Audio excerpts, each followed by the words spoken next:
You are listening to Arts on the Air, a bi-weekly-ish interview show dedicated to Savannah, Georgia's artists, musicians, and authors. Each episode will feature a guest in conversation about their philosophy, practice, and current projects, as well as their thoughts on the state of the arts in our community of Savannah. Our theme music is a clip of Summer Nights by the Eric Jones Trio. It's provided by our friend Mark Chesanow, who plays with the Eric Jones Trio.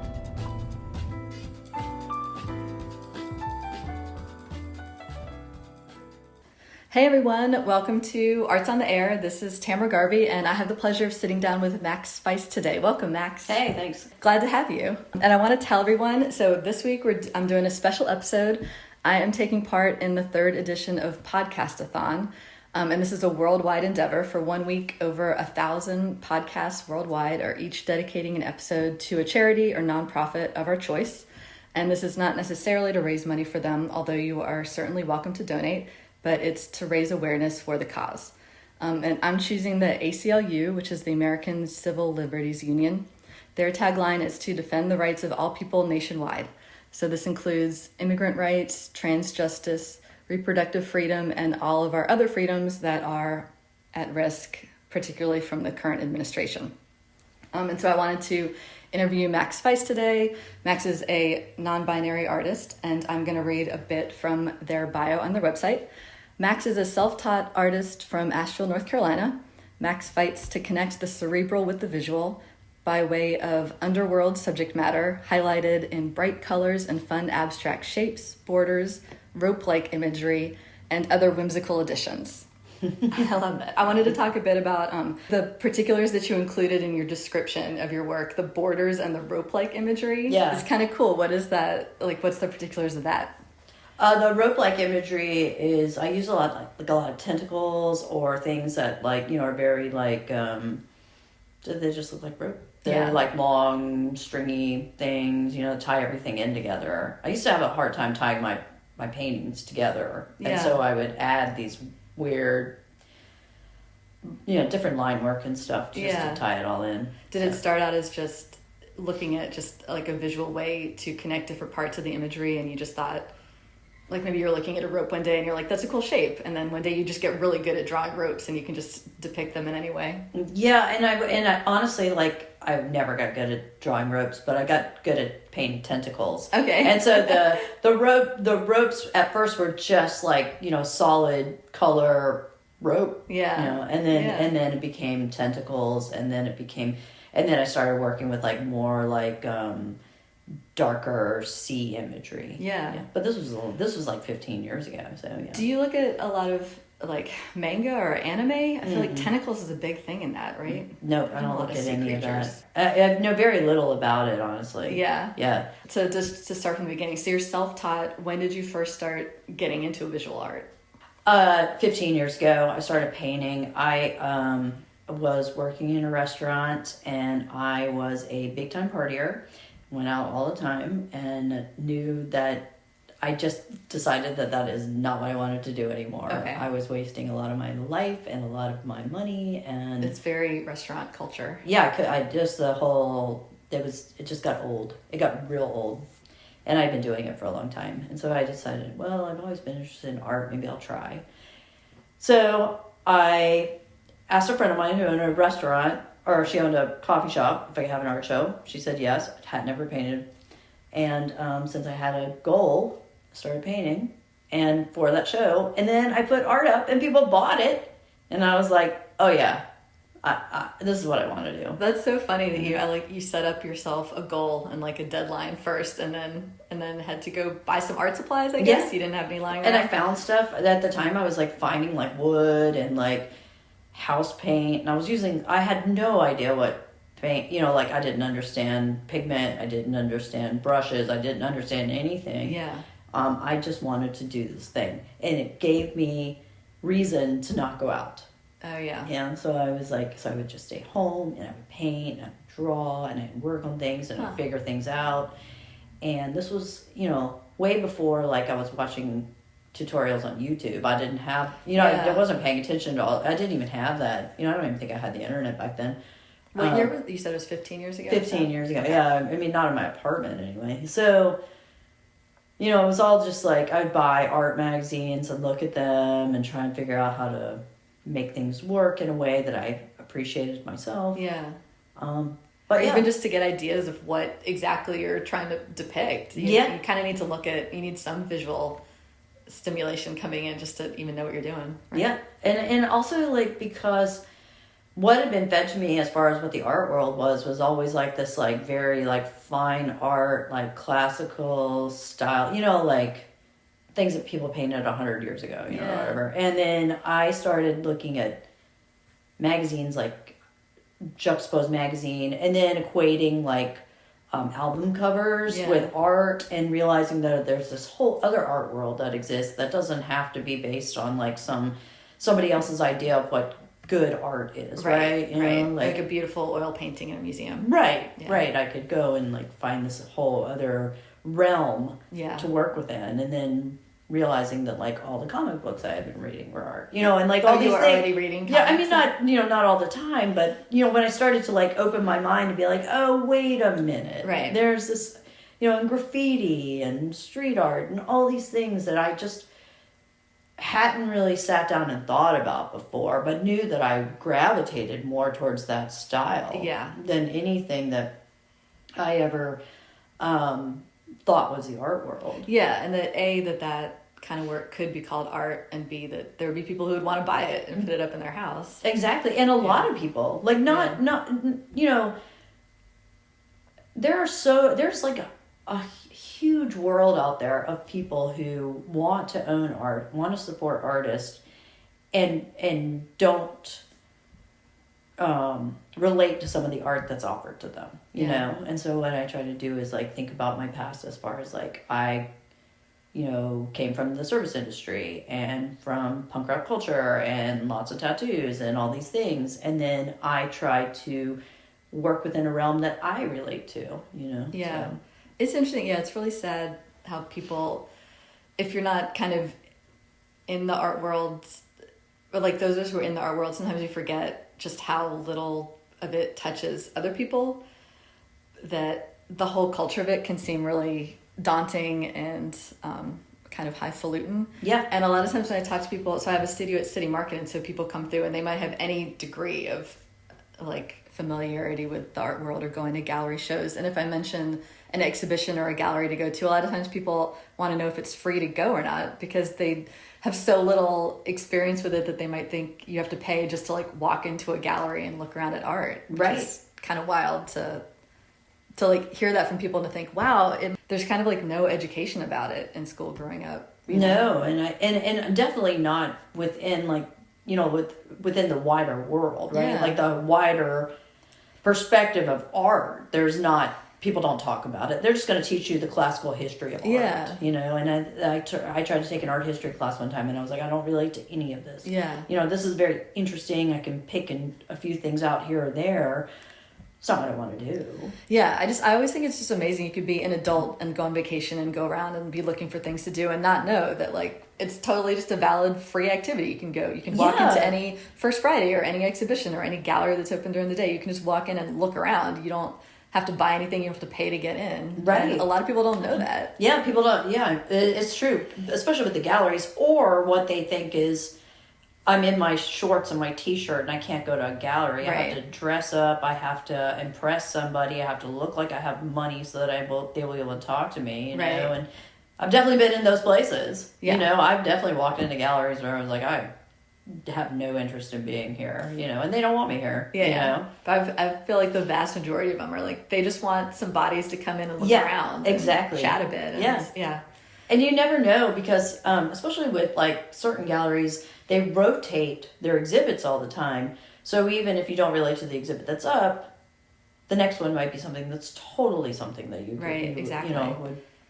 appeal to you or appeal to a different audience or whatever. So that period that you had where you were buckling down and you were working for this first exhibition you put on, how long of a period was that? Oh, I think I only gave myself like 2 months or something. I mean, it was like so fast. My friend Amber, she was just like, she had just bought this coffee shop in downtown Asheville, and, you know, she gave me a show. Then ultimately she gave me a permanent space on the wall. She had permanent artists. Oh, that's cool. And then I had another show, but they were all in like, they were all in like coffee shops or restaurants or something. Yeah. When I first started, people were like, don't show your art in coffee shop. And I was like, are you kidding me? Then I will not show my art. What was the reason? Did they give you a reason for that? It was like something they learned in art school. Okay. You know, like you're not supposed to show your art here. Enough. Yeah, it's not professional. And I was like, you know, fuck that. Like I have to, you know, I just want my art out there and I'll put it wherever it needs to go. Yeah. You know, and it paid off. You know, there's so much information that people try to give you where they may not actually be in your same shoes, and so you have to go in the direction that works for you. I had to go in the direction that worked for me. You kind of have to try a lot of different things at the very beginning and narrow down. Or always. Yeah. I think you always have to try a lot of different things. I've been doing this for 15 years, and I'm like, I think that there is nothing wrong with not having all of your eggs in one basket. You know? Yeah, for sure. Mm-hmm. I will say, I do think as you go along further into things, you get to where you don't have to say yes to every opportunity that floats across. Right. Like you learn about things that aren't going to pay off. You just learn from bad experience. Yes, 100% on that one. Yeah. Because there's always different markets or like shows popping up, maybe being organized by someone who doesn't know what they're doing, but is seeing, I can make some money organizing a little pop-up. And you kind of know as you go along which ones are not going to pan out at all. And there's no point wasting your time. Yep. But that is a live and learn experience. Yeah. And also some of those same markets like later might be better. Yeah. So, you know, because they live and learn too. Yeah. But I remember when I was like, God, it was like 2008, I think. And my theme for 2008 was say yes to everything. So I took an entire year where if anybody asked me to do anything, I said yes to all of it. Yeah. You know? And then I kept doing that for a while, and then I weeded out, you know. But my mantra or whatever, you know, my theme for 2008 was say yes to everything. That's cool. So that would mean that was like 17 years ago. Okay, so I've been painting longer than. So that was in Asheville too? Yeah. Well, was there anything that really panned out really well or really didn't pan out from that year? That's interesting. I just kept painting. Yeah. I mean, I kept having shows and I kept painting. I'm so old now that my timeline just gets, you know, I'm like, I've been painting longer than 15 years. It's like 17 years. Like, I feel like at some point I got to work somewhere between like 2008, 2010. Okay. I got to work with a couple graffiti artist guys that I really liked who were in Asheville. And it made me realize that if I kept working, I could work with more people that I really loved, admired, and appreciated, you know. But it takes the dedication more than anything. You know, I think that, like, no matter what you're painting, no matter who you are, you have to just keep painting. You know, and that's the biggest thing. Yeah. Mm-hmm. I always think that, too, if I'm giving advice to, like, current students or recent grads, that the only thing that really differentiates people who are still painting, still working years and years later versus people who just sort of like drifted out of it really quickly and just have a regular day job and haven't touched art anymore is you just are going to be told no so much and you just have to keep going. Yeah. Because everybody gets turned down from things and gets turned no a lot at the beginning and you can't take it as like indication that it isn't meant to be and you should stop. It'll be really hard to get back into it if you do that. Yeah, I mean, exactly. And I think about that a lot too with like how people think they're not talented. Yeah. And people are always like, I'm not talented. I can't, I have no creative bone in my body or whatever they say. And I'm always like, I didn't do this till later in life. You know, I never painted. I never thought I could do anything. I thought I was going to be a drunk restaurant employee for the rest of my life, you know? And then I just was like, nope. That's not what I'm going to do. Yeah, it's interesting you hear that too, I guess, because you sell on Saturdays in Forsyth Park, right? Mm-hmm. And I've had years and years of selling at craft shows, and now I'm at City Market. And it is really remarkable how often you hear, and I feel like it's always women you hear this from, who always just put themselves down and just say, I could never do this. I'm not talented at all. I can't do this at all. Like, you just hear it over and over again from people. It's really hard to hear. People think you're born with something, or else they think that they're not born with something. Yeah. And I'm like, there's no difference between any of us. It's just like, if you decide that you want to do this thing, you have to actively pursue the thing. Yeah. But I do think that women, female-bodied people, marginalized communities are often told that they can't do things, you know? And like, it's a world that's only meant for, you know, white men. Yeah. You know? And that they talk themselves out of it before even trying. Yeah. I think. Yeah. And yeah, I'm sure it's true. Not everybody is going to be able to draw or paint like Rembrandt or something, but there's a huge range of being creative and producing art that isn't literally being able to like draw perfect representational art. Oh my God, I can't do realism. Yeah. Yeah. But, you know, I don't try. Yeah. You know, that would be self-defeating. Yeah. You know, for me, it would be, because I have created a style that I appreciate, that I can do, and I want to do that style. Right. You know, and you just keep doing something long enough. What is it? The 10,000 hours. You put the 10,000 hours in. Is that what they say? Yeah, and then you are good at what you do. Yeah. You know.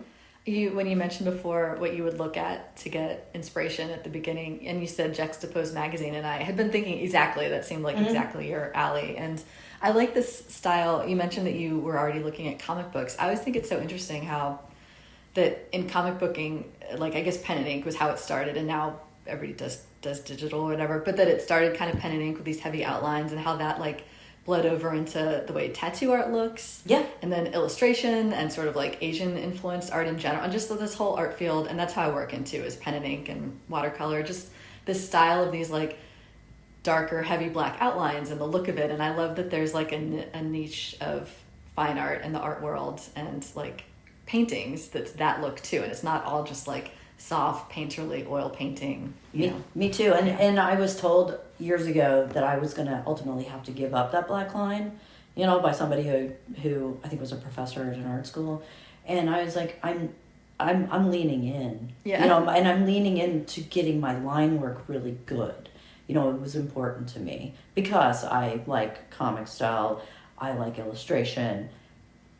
So I think that the heavy black line, I think it has a very important place in the art world, and also it does come from traditional like Japanese art and stuff. Yeah. And I'm highly influenced by illustrators. You know, what are the materials that you generally use in your work? I use all acrylics. Okay. And I sometimes will work in pen and ink, but that will be a whole separate thing.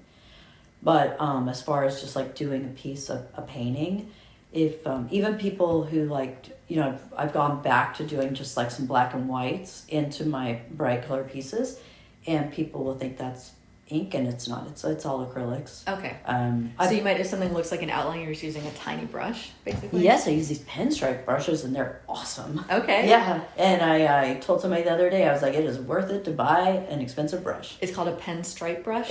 It's pinstriping. They usually, pinstriping was like traditionally done on like cars and stuff. Oh, got it. Yeah, and so you can buy them. They're, you know, they range in price, you know. If you are working on your line work, they are well worth buying. Okay. Yeah, and then I use a lot of like, I'm gonna go plug here, Alpha Acrylics, Alpha Corporation. They were kind enough to sponsor me in the last couple of years. That's so fun. Yeah, so I use their paints. They have some awesome paints. What does that mean? They send you paints and you post about them? They send me they have sent me a good bit of paint in the last few years, so that was cool. And that's all acrylic that you use?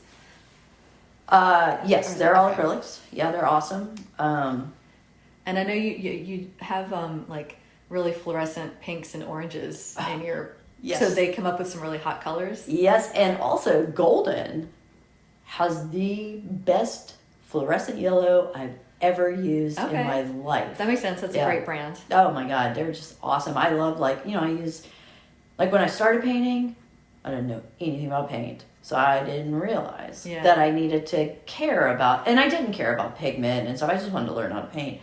But as life has gone on and I've done this and I've made it my living, paint matters. Yeah. You know? It makes a big difference just to get nicer quality paint it's not like you're going through gallons and gallons of it. You know, it's worth, like you and I, you know, we're not working huge, so it's.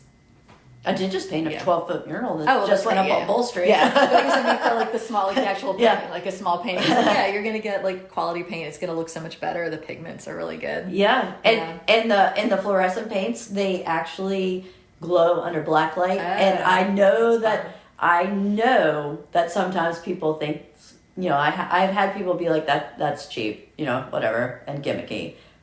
It does look cool. Yeah. You know, it does. I just think it looks cool. The painting, the mural I just put up on Bull with all the fluorescent pinks and yellows, I think if you put that under a black light and it's that big, it's going to look... That's pretty It's going to just be really fun, right? And is it Riverside Tattoo? Is that what it's called? It's a Riverside Tattoo, okay. Yeah. So what kind of paints do you use for an outdoor mural? Are these like house paints or? No. Okay. No, everything I start with I do start with like a bullseye primer to ensure the adhesion, and then from there I will use it's all the acrylics. Okay. But just acrylics.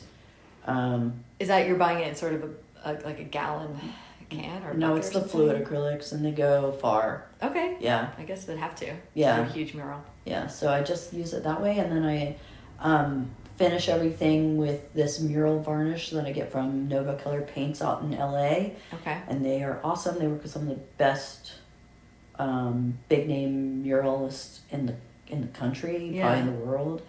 And it was I was told by someone who is a muralist for a living to use it, and I put it on everything. What is that again? It's Nova Color. Nova Color, okay. Mm-hmm. Do you ever, when you're varnishing, I always wonder, outside, do you have to stand there and watch it and make sure that like a leaf doesn't blow into it or some huge chunk of dirt or something? Well, the one I just did, it's all on MDO signboard, so I was able to paint it all at home. Okay. And then varnish it all at home.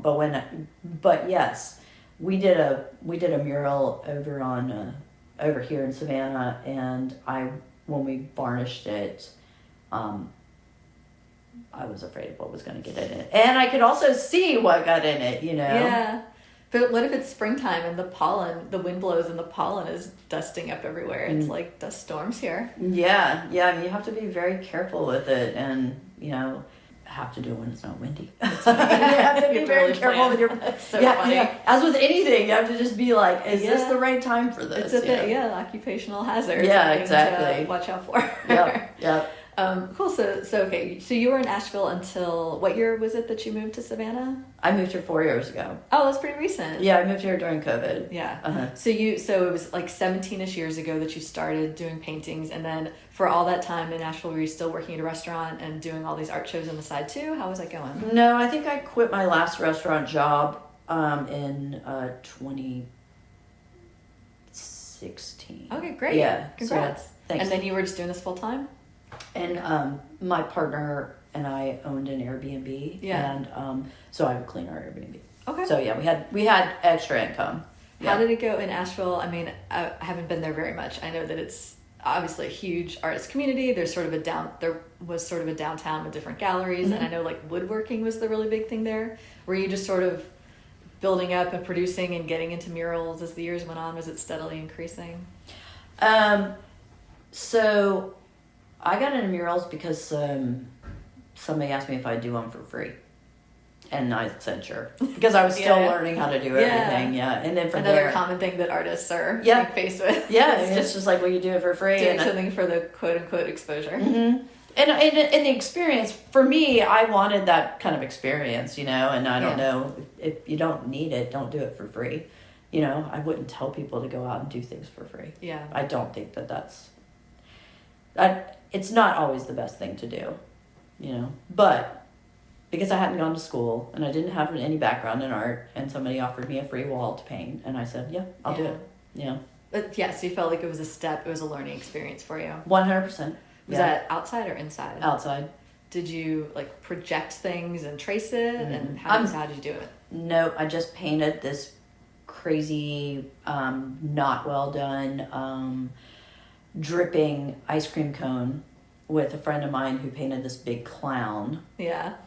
And I think that was our that was the first mural I did. And then I got invited, after that, I got invited to like this whole like thing called Burners and Barbecue, which is was in Asheville for years, a big mural fest. Oh. And so then I painted a fox that was it was in the River Arts District. It was there for years. It got washed away from the storm.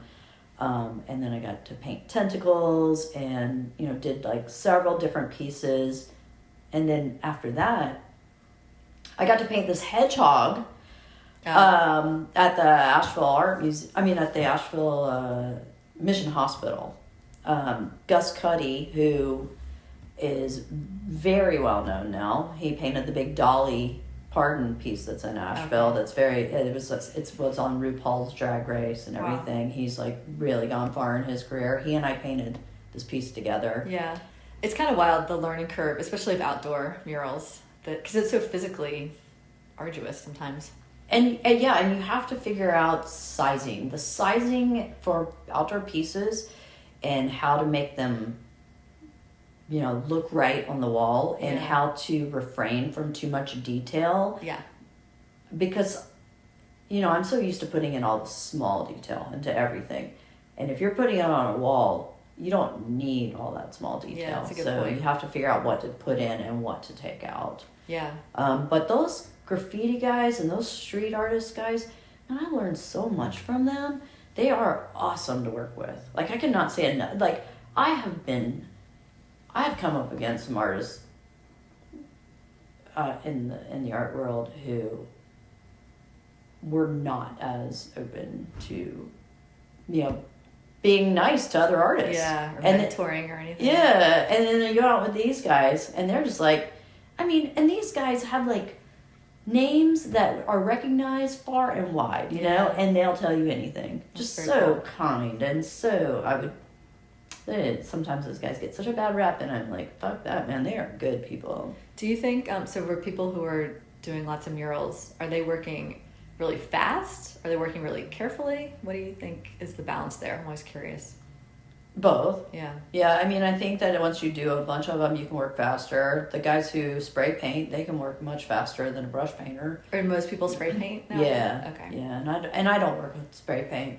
I work with brush. But there are guys who started with brush, and they show me good they show me good techniques. Yeah. And then I have these guys who are like, I'm spray paint. Let me show you something with spray paint. So I've had these like big name guys like be like, this is how you do this. And I'm still like, I'm not a spray paint artist, but I'll remember that because you told me that, The whole world of spray painting seems daunting to get into, just equipment wise, and having to have a mask and all the safety and everything. Mm-hmm. And just like how people are able to layer their colors, how people are able to get just the lines right. Like all this, it's amazing what these guys can do. Yeah. Do you still, when you do murals nowadays, do you still just go at it, or is it usually a drawing first and a plan? It depends on what people want. Okay. So I got a lot of leeway with Nomad and Riverside. I did 2 murals over there. Can you tell us what is Nomad? Nomad is a tattoo parlor, and then Riverside is a tattoo parlor. So they're owned by the same person, Lauren Damon, and they and she hired me to paint for both businesses. Cool. And they are the pieces go together without being the same, Yeah. So the Nomad piece is actually on the wall and the sidewalk of the business. Not on the city part, but on the part that is part of the business. That's cool. And then the part for Riverside is a signboard mural that was adhered to the wall. So okay. Mm-hmm.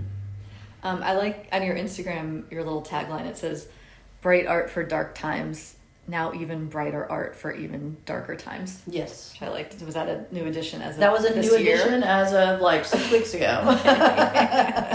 Yeah. I've had the same kind of like early tagline for my art too, where my little bullet point would just be like, life can be really hard and sad and weird, and so I just like some kooky art just to lift your spirits a little bit. Yeah, and it's so necessary. Yeah.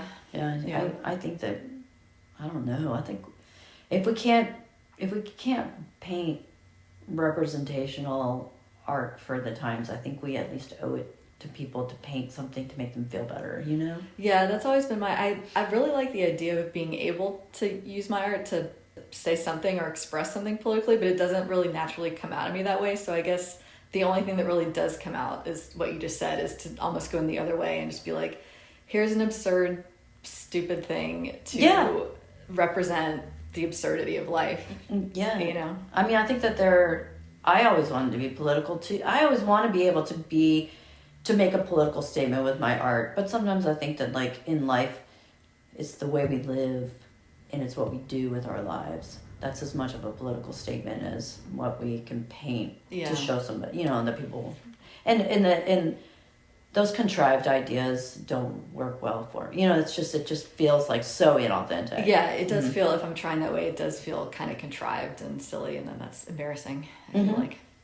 Yeah, I feel the same way. And then almost like you just can't pull it off. You're like, yeah, exactly. I feel like I failed on that. I know, I feel like this, and then I'm like, does that mean, this makes me look like a shallow person, or like I haven't been able to achieve what I want. But like you just mentioned, the way that people live their life that's another way to go into it, and another authentic way to be. So I do like that. Yeah.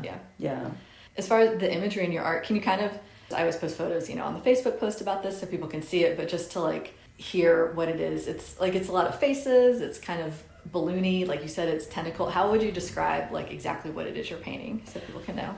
So I had this problem too, because I didn't know how to describe it. So my friend he's like, this is neo-pop. And he owns a gallery in Asheville that I work with and have been working with for 10 years, called the Horse and Hero.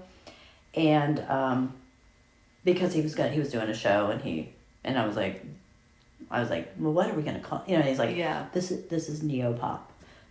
Now, not a lot of people are calling their art neo-pop, so we're starting something here. Okay. I'm gonna Google that. Do you like I think he's Japanese, Takashi Murakami? I do like some Murakami, yeah. Yeah, I can see that too. And he also does a lot. I wanted to talk to you about how you paint on, it's t-shirts, and you do skateboards and shoes, and he is the similar way too. At what point did you start branching out into all these different substances? Substrates. Well, I don't paint on t-shirts, but I do print to t-shirts. Yeah. And I print to skateboards, and that was all just because people asked me, and then we like figured out if it would transfer well. How do you print onto a wood skateboard? Through a company. Okay. So my friend Eric, he owns Brainstorm Skateboards, and he years ago was like, what do you think about doing a line of skateboards? And I said, yeah. And so since whenever that was, 7 years ago, I think, 8 years ago, we've done 7 boards. Okay. And I love the skateboards. Yeah. And I love the fact that he does it. He's just a small board company, but man, I think they look so cool, and they make me really happy every time that they're done. Is this screen printing, or it's like a printer? It's a printer. Okay. Yeah. I mean, I know that there are ways of screen printing to skateboards. There's all different kinds of techniques I think you could do, but when I work with him, that's what we do. You know, and I've also just painted wood skateboards. Yeah. The ones you get printed, do you do editions of them, or are they one-offs? They're limited editions to a certain number that he orders, and then I get a certain number myself. Okay. Mm-hmm. Can people still buy these on your website? No, I've sold all of them. Okay. And he sold all of them. Yeah. So they're gone. Do you want to do it again? Yeah. Yeah. I mean, yes, without doubt. Did you ever skateboard when you were little? I mean, yes, but not good. Yeah. You know? Yeah. You do it until you like fall off and hurt yourself, and then you're like, I'm good. Yeah, I mean, I skateboarded until I was like in my 30s, but it was like skateboarding. You know, it was not trick boarding. It was like, I'm on the skateboard. That's an adult skateboarder. Yeah. Yeah. Yeah, I was doing adult skateboarding. And then the t-shirts, I've always thought about getting into this, but it seems so complicated that like, you have to think about sizing and different colors, and do you have to like keep a bunch in stock? You have to do a run of them. Is that like, how has that gone for you, getting your art printed onto t-shirts? T-shirts for me is not a moneymaker, so I don't make a lot of them. Yeah. I've done that. So there's a place called Downtown Books and News in Asheville, and I've sold them images, and they've printed my t-shirts. I have made my own t-shirts. The unfortunate thing about t-shirts is that most companies charge you so much per shirt, and then you have to jack your price to just feel like you're getting compensated for what you paid out. Yeah. And so if I run a line of t-shirts, they are definitely special. You know, like I'm don't do a lot of them. Yeah. But it's unfortunate. There's all these different things to try out as artists, like different items with your art on it. And yes, some of them you find that at the quantity that we can do, it's really not possible to do this and make any money. Yeah, I mean I guess if you like had a lot of money to invest in yourself, then maybe you could make it so that, and you could sit on the shirts themselves, right? Then, or you had a shop that was buying them, then you could make bank, you know, or whatever. But that isn't how I work. I told somebody the other day, I was like, I work money to money, you know, like it's not paycheck to paycheck, it is money to money. And I cannot fork out a ton of money and still live off my, you know, what I make. Right. You know, so you don't have a ton to invest at any one point for future stuff. Yeah. You said, you moved here in, I'm sorry, you said 2020? 2021. Okay. Yes, 2021. What made you move from Asheville to Savannah? My partner and I broke up, and I didn't have a place to live that I could afford in Asheville. She and I were splitting, and she was getting the house, and I had to find a new home. So I didn't have one to move to, so I found one here. Did you know anyone here, or how? I knew Anna Keck from middle school. Oh, yeah. Mm-hmm. And then when I got here, I realized I knew more people here. But did you just sort of pick, you were like, I want an artsy southern city?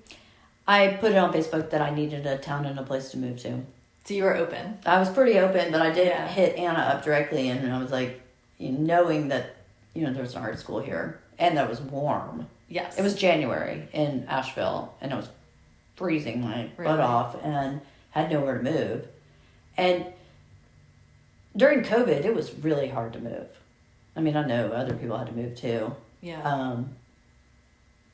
And so I was one of those people who was like, I'm going to move someplace warmer. Yeah. Did you just sort of load your stuff in a car and just come on down and arrive? Yep. Put some stuff in a storage unit, put the rest of it in a car. On the way here, the car that I had bought blew up. Oh, no. And I had to stay in a hotel room until my sister came to pick me up. Oh, my God. And then, that was a whole fiasco in and of itself. It was awful. The same day that I had to, like, leave my home, I also lost the car I had bought. It's like a blues song. Oh, God, yes. So you arrived here. What area of town did you first move to? Avondale. Okay. And I've been there the whole time. And then what was that like? You got here and we still, we were pretty opened up in 2021. I was in a gallery that's on River Street, and I feel like starting in summer of 2020, we were starting to open back up, and there were all these tourists here from Florida, and things are pretty well going. So what did you do when you first got to town? Cried. Yeah. Yeah, that was the first thing I did. I was renting from a girl, from a woman I hadn't seen in years, and I was like, I'm sorry, I'm gonna have to talk to you tomorrow, you know. And I just got here and cried because the apartment was so much smaller than I thought it was going to be. Oh yeah, that was the two-room one you entered? The two-room apartment was so tiny, and I was in this foreign place, and it was just me and my dog, and your car had died. The car had died, and I had no idea what I was going to do. Yeah. And it was during COVID, and, you know, but then I was here for a few days, and finally, like, just started to venture out some, and Avondale, I lived near the dairy, and it was so beautiful. And I had gotten all these commissions right before I left Asheville, so I was working really hard, you know, so painting a lot. That's great. Yeah, and so that was keeping me really busy.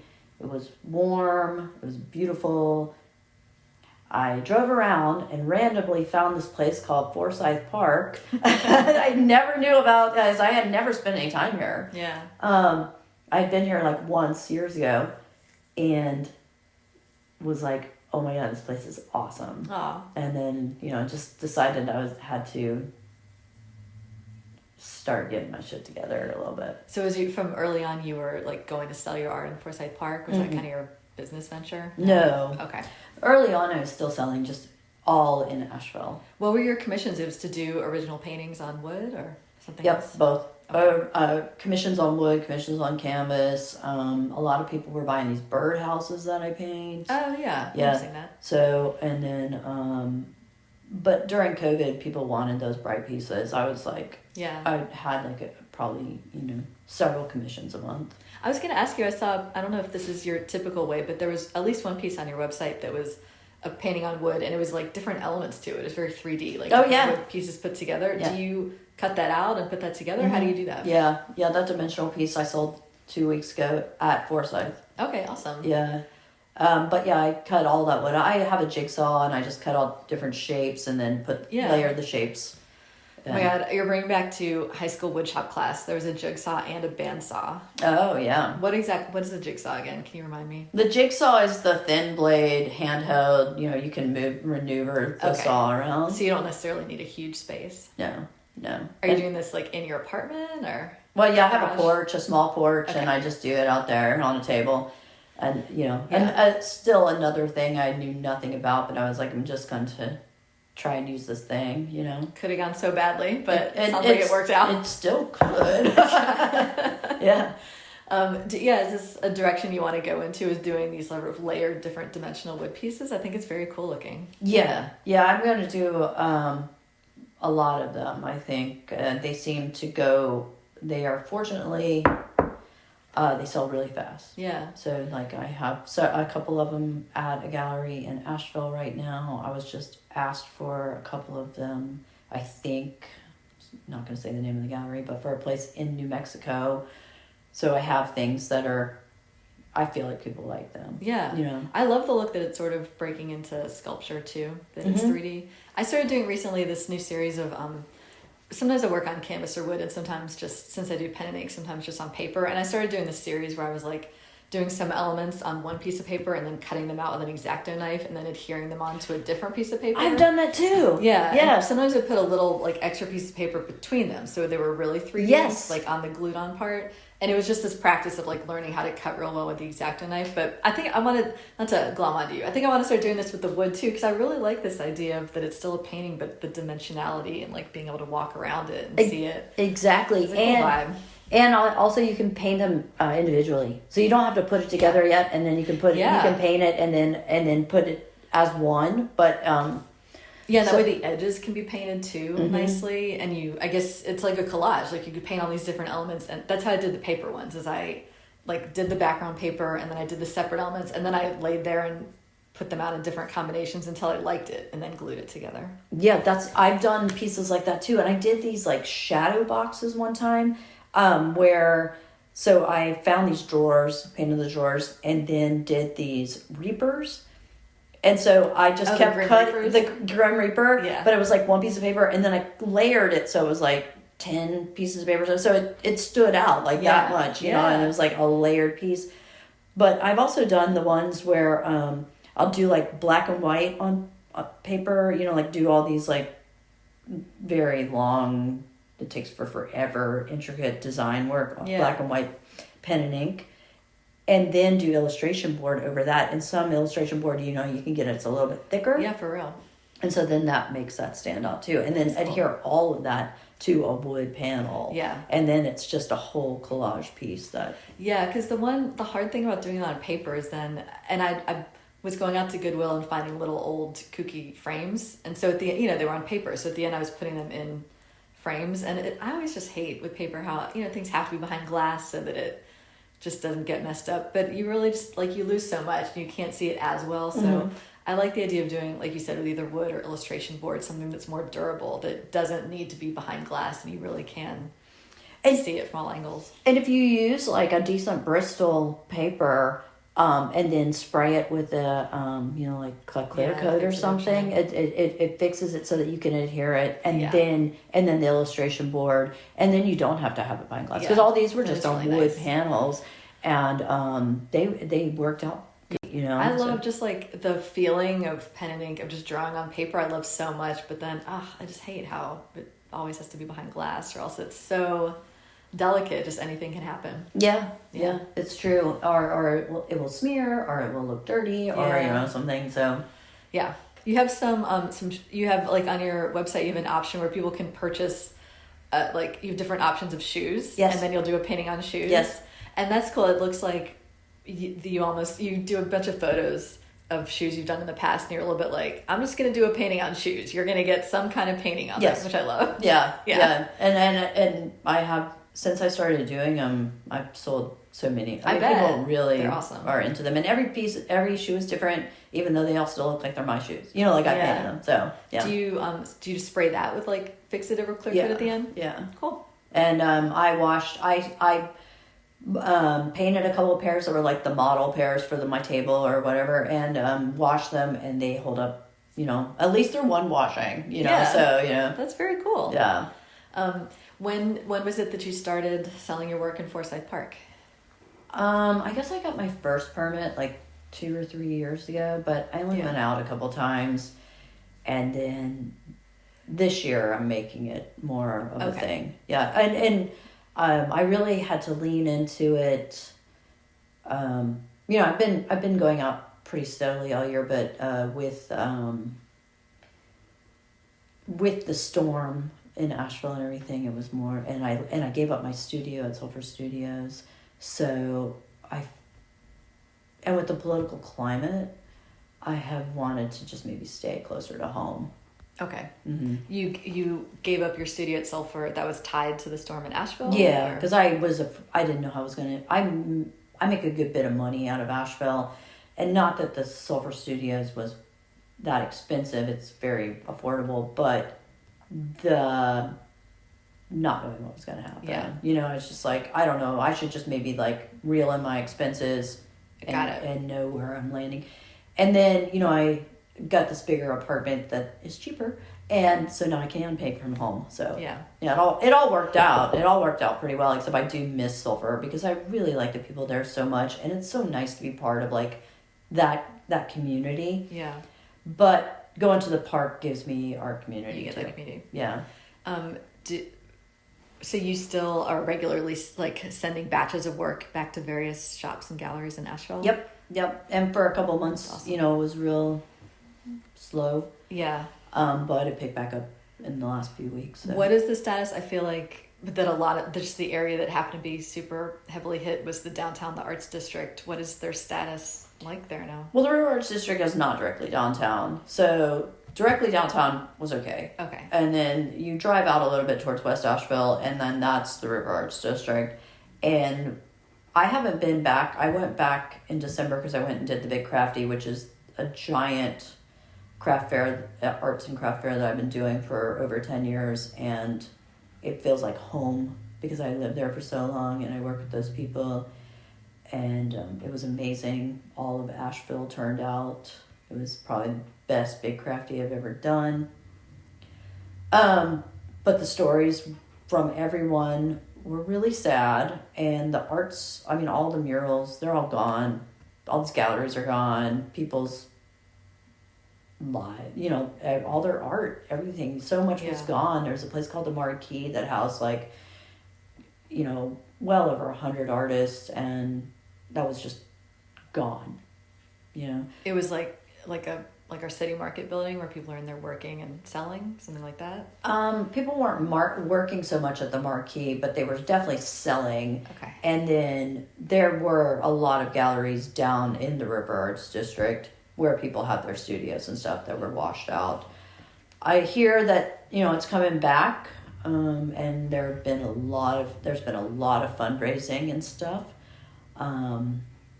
There was some FEMA money. I hear different stories about what the government has and hasn't done for people there. So yeah, Do a lot of the people who you knew from then, have they just moved to other cities? Some have, yeah. And then I also have two friends that one was living in Atlanta and one was living in St. Pete, and they moved back. They did. But I do think that artists are struggling to figure out how to make it work.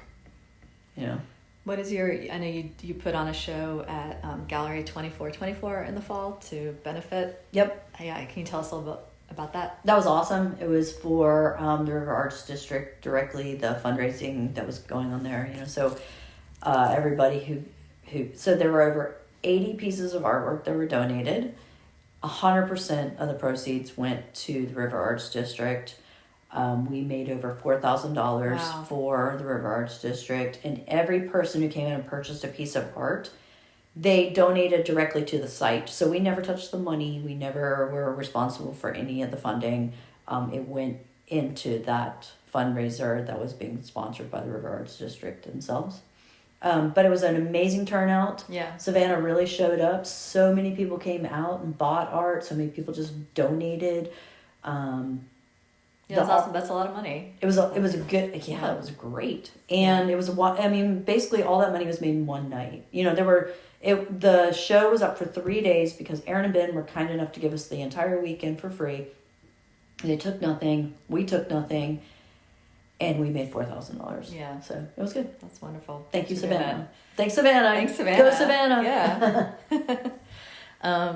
Let's see, not to switch gears a little bit, but I think on your Instagram, you've done a design on a beer can before. Yep. How did that come about? Highland That's Brewery. cool. Yeah, that was great. It was called Truth to Decay, and I think I did that in 2016. Okay. And I think that was the last. I don't do a lot of label designs because I don't do Photoshop. Yeah.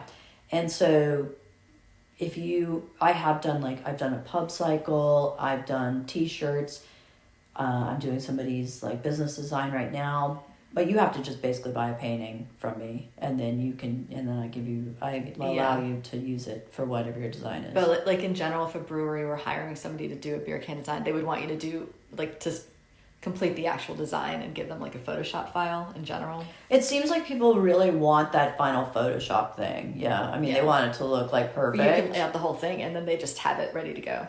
Yeah. And I don't work like that. I don't know anything about any kind of computer program. So if you want something from me, you have to buy the painting. They're just like subcontracting the image basically. Yeah, exactly. Yeah. That seems like a cool direction to go into. Between Savannah and then Asheville especially, that you have this name there that I feel like just the look of your art seems very conducive to beer can design. So it'd be cool if you get more breweries who are willing to just I'm totally into it. I had somebody come up to me last week and ask me about doing like some coffee bag design, so we'll see.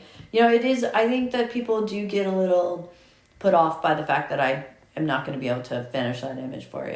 I will give you I will have a painting for you, or I will have a drawing for you, but I run with my imperfections and my mistakes in my own paintings, and I can't put them into a program to fix them for you. If that's what it took, like if they really wanted your work and they needed it to be in a final laid out design, I'm sure there's so many friends you could turn to Photoshop that thing together for you. Yeah, they could, but I just don't. It's just not even a direction that I would prefer them just to buy the painting. Yeah, and they can do with it what we talk about. I like on your website where you have your paintings and your prints, some of the titles are very funny and evocative. Like one is called Dirty Deeds Done Dirt Cheap. Oh, that was the woodcut piece. Yeah. That the guy bought a couple weeks ago. Yeah. One was called Break Room Shenanigans. Yep. That was funny. Yeah. Yep. Can you talk a little bit about how you, when you're looking at things, is there a story you're thinking of and that's how you name it? No, I usually painting and then come up with the title afterwards. And a lot of it comes from songs or something I'm reading in a book, or I just like the word shenanigans. And so, and that piece, that was all drawing, and I felt like everybody looked like they were like in some kind of like chaotic, like what's the break room at a workplace look like? It's all like, crazy shenanigans happening in the back room, whatever, so. Drawing on the years of restaurant work. Yeah, exactly. Server station. Yeah, Yeah. And you do a lot of just art fairs and craft shows in general. I know I've seen you at Slam before, and I think you did the Gordonston show. I just did Gordonston, yeah. How was that? I've done Slam before, and I really liked it, but I haven't done the Gordonston show. How'd that go? The Gordonston one was good. I think that it would be better on the date when it was... Because that was a reschedule, and it was in February. But for a February art show... Yeah. That was great. Was it supposed to be in the fall and then that storm? Yeah. Okay. Yeah. And Slam is awesome, and they have been... Charlie and Deborah, they have supported my art, since I ever met them. I have done, they got me to do a TV interview for Slam a couple years ago, and they are always just so kind and nice to me. And that is so many people here in Savannah are fucking awesome. Yeah. In the art world. I mean, people, and I guess because the art world here, a lot of it, and I'm not going to say all of it, but a lot of it is just run by artists directly, you know? Like, it's artists making art and making this thing happen. Yeah. You know, and I love the way that people are very supportive of each other. Is Asheville like that too? Asheville is like that.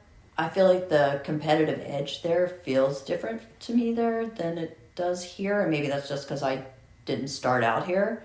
But the competition thing in Asheville can get really weird sometimes. Oh, okay.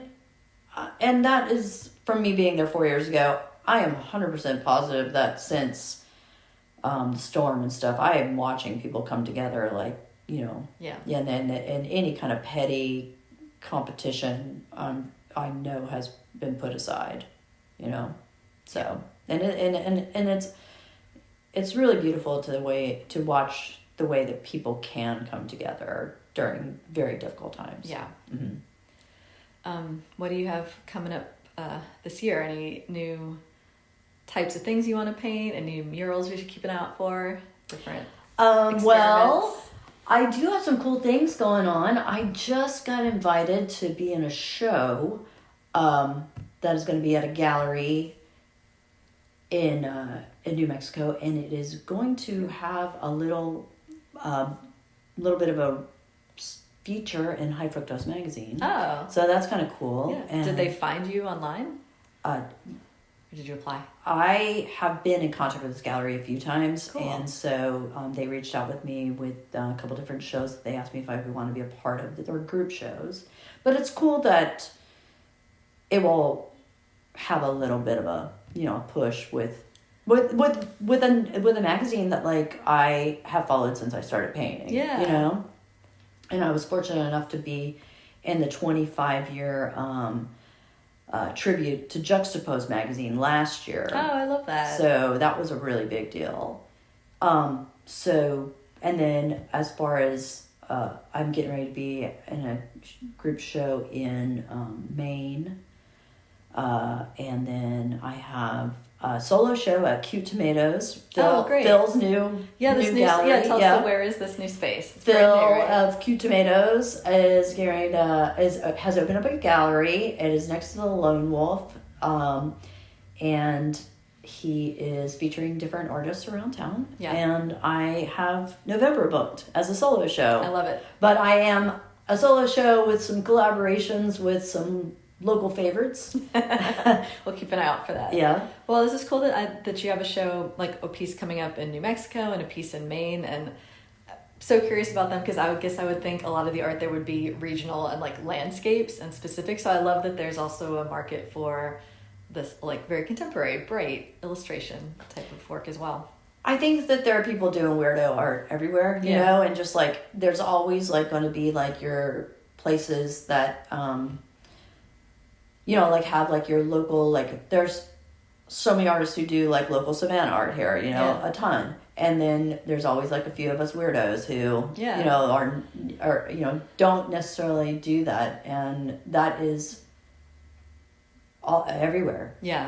Weirdoism is universal. Yeah, weirdoism. Yeah, and a lot of times like that does open a door for people to be able to show at those galleries because they're not so localized. They are about like the new contemporary art world, the new neo-pop.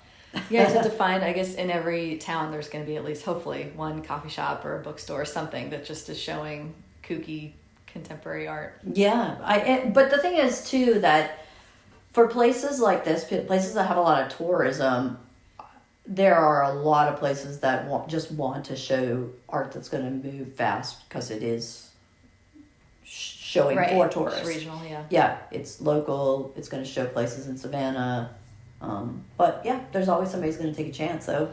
Yeah, the funny thing, so the two main places I have my art is I'm in this co-op gallery on River Street, and then I have a studio at City Market, and so definitely like the majority of what sells is the imagery that's Savannah, but I'm totally also selling my weirdo abstracts where I just like pour the ink and then I outline different characters and they're saying weird things to each other, because there's always even in the tourists coming through, some of them are going to be total weirdos who just want some kooky art that they happen to find in Savannah on vacation. Yeah, and I think that for Savannah, like, and this actually pertains everywhere. I think that, like, there's a younger crew of people coming up now that grew up in the punk rock, tattoo, social, like the service industry world and stuff, and they don't necessarily want to buy Savannah art. They do want weird art or art that looks like the tattoo that's on their body, or crazy kooky characters that are relatable to them. Fantasy thing. And the same way that, like, some artists want an image that reminds them of Savannah because it's of Savannah, they might want an image that reminds them of Savannah because they had a nice conversation with another kooky weird person. Yeah, or they got a tattoo, or they got drunk, or they went to a show, or whatever, and so I'm here to provide that kind of art for people. Because I can't paint the fountain, and I can't paint the things that people paint here. It isn't in me, and it would feel, like I said, like, it just feels so contrived, and it's not relatable. When you mentioned the fountain, I'm like, I like the idea. I could see you doing the fountain, and instead of water coming out, it's tentacles. Yeah, I mean, you could do it. But I'm not going to. It would be like a Japanese sea creature. Exactly. But I think I'm going to be the only person that never paints it. Yeah. On your deathbed, that is going to be. Yeah, exactly. I'll be like, I did paint it once, and it's hidden under there. Right. This bombshell. Oh my God, they did do the fountain.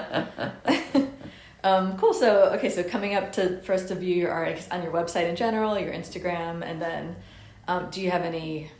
Let's see. We're going to see you in Forsyth a little bit. At least every Saturday. Or not every Saturday, but most Saturdays, yeah. Okay, cool. We'll just keep an eye on your Instagram for future. Thanks. Do you have any other murals coming up? I just did 2. Yeah. Or 3. So, people can, like, basically tattoo their way around town and see your murals. Yeah. I mean, I hope to. I love painting murals, and I would love to do more of them. Yeah. It's always just a matter of, if people want one, if they're willing to trust me to do it in my style and not have too many stipulations for it. Is it business-wise? Is it easier for you? Like, is it easier to just be selling art, or is it easier to do mural work, which would be easier to, like, live on money-wise? I mean, you make more money on a mural. Yeah. But this is what I was saying earlier. I never put all my eggs in one basket. I think as an artist, you have to do all of it. Yeah. I mean, to make it as a career. You can't just be like, I'm just a mural. I mean, some people can be, I'm just a mural artist, I guess. But for me, I have to do the events. I have to do the Saturdays at the market. I have to do the murals. I have to do the small commissions. I do the tennis shoes.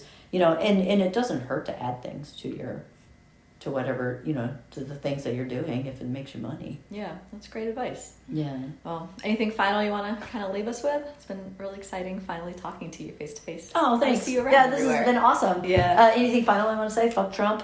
Yeah.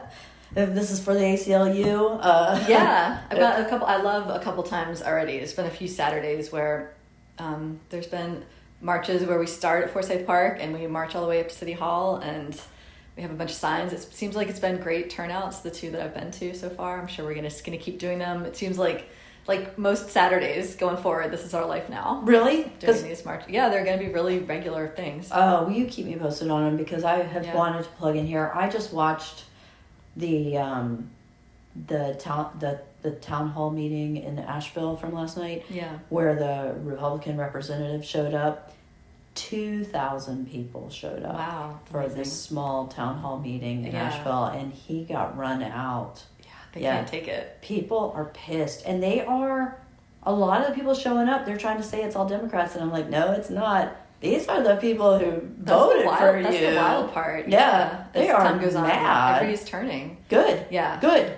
It's unfortunate that this is the way that it has to go, and I'm terrified for our country, but what a unifying thing, right? For everybody to be pissed. Yeah. I can't, at this moment, I can't remember the name of the Instagram group that I follow that posts about the marches, but I will post that in the liner notes of the show. And then on Facebook, there's a group that's like Coastal Denizens for Democracy, something like, if you search something like that you join. And so both of these places, they post every time that there's going to be a march and a rally. And it seems like Saturdays, big ones going on. And then in this Facebook group, at least, like almost every day somebody gets in there and they're like, hey, we're going to be protesting, Buddy Carter's in town, we're going to be picketing outside his office today. Like almost every day there's little things are popping up all over town. Oh, that's great. So yeah, so I will post links to these places. And yeah, just to wrap up, so this has been... Oh, wait, can I say one more thing? Yeah, go for it. Because I do want to put this in there because I feel like I would fail my community as a whole if I didn't say something. Do it. So I feel like we need to protect trans kids, all trans people, all queer people, fight at whatever level you are comfortable with, but it is often a good idea to go outside of your comfort zone as well, because it may be the queer community now, it may be the trans people now, but it could be any one of us later. So please, let's definitely protect everybody, and starting with the trans community. Yeah. Yeah. Let's protect each other, because it's going to come down to literally everybody in the end. It's going to come down to everybody in the end. So thank you. Yeah.